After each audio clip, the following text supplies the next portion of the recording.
Finished your tax return and ready to submit it to the IRS? If the e-file process makes you nervous, you're not alone.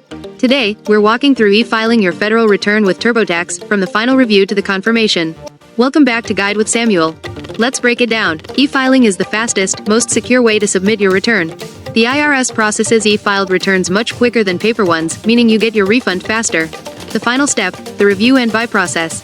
Once you've completed your return, TurboTax will guide you through a final review.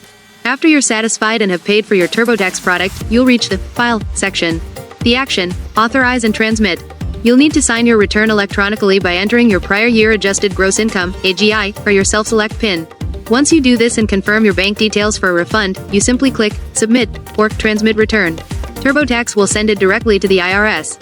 And that leads to my crucial pro tip: wait for the confirmation. After you click Submit, don't close TurboTax immediately. Wait for the on-screen confirmation that your return has been accepted by the IRS. This is different from just being submitted. Accepted means the IRS has received it and found no basic errors. You'll also receive an email confirmation. So, just like that, you're done. Your return is on its way. E-filing goes a long way in getting you your refund in record time.